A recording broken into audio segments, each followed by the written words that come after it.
Hey everyone, it's Sarah from pinkcricut.com, and today we are inside of Cricut Craft Room.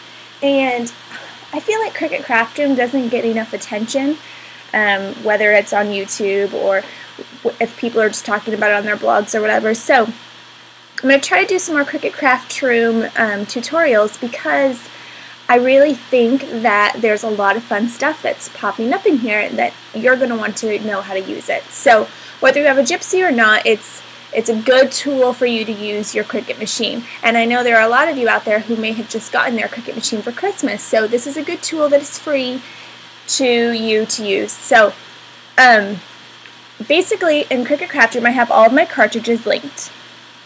They'll all show up on the left hand side under my cartridges.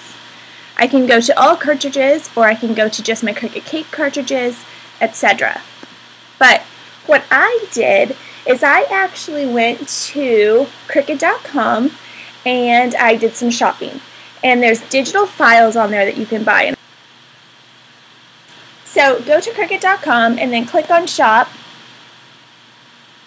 and then you will see different files that you can buy. So I'm going to go ahead and go to New Releases. And here are some of the digital files that you can download. Now, here's one that I bought. This cute little dinosaur card.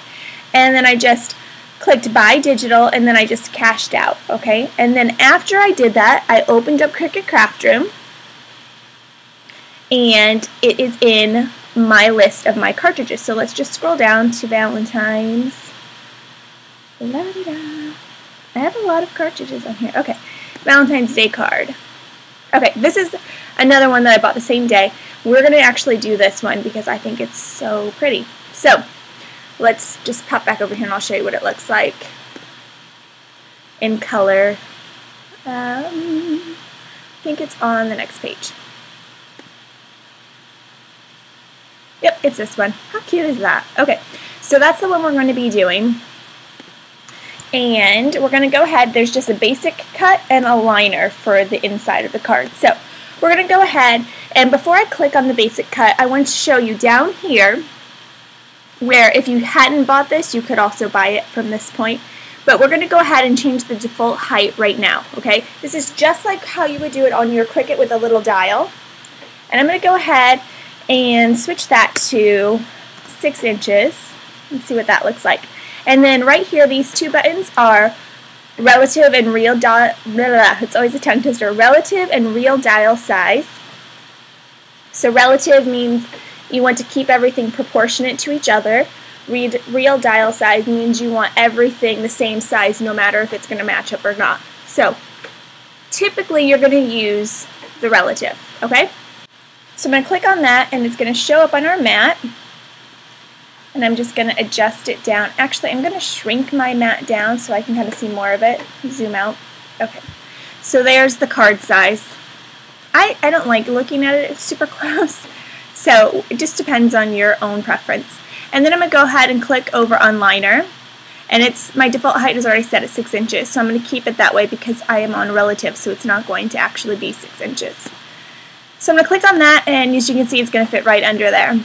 Now, had I clicked real dial size, let's just show you this. It would make it actually humongous, which is 6 inches, and so as you can see, we wouldn't really want that. So,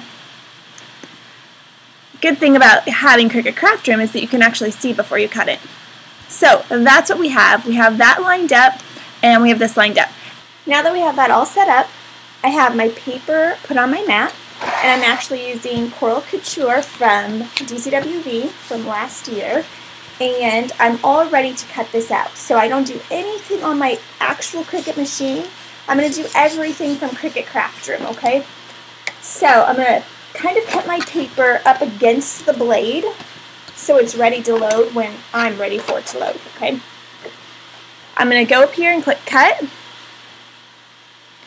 It's going to tell me, it's going to ask me what kind of cardstock I'm cutting. I'm going to leave it on heavy cardstock. So it's telling me to put my blade depth on 6. This is a nice handy tool because sometimes people don't know exactly what settings to put their Cricut on. So this kind of helps you. Set my pressure to max. And your pressure is on the left hand side. And then it says speed is preset, so I don't have to do anything with the speed. It's going to do it all on its own. Number of times that it needs to cut. If I wanted to do a double cut, I could do that here, but I'm just going to do a single cut. So, actually, this is pretty intricate.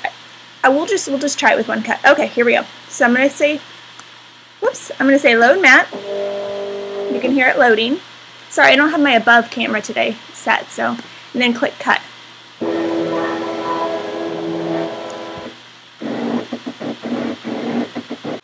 Okay, once it's done cutting, I'm just going to click unload mat on the computer. And then I can go ahead and I can put my card together. So I am done with this.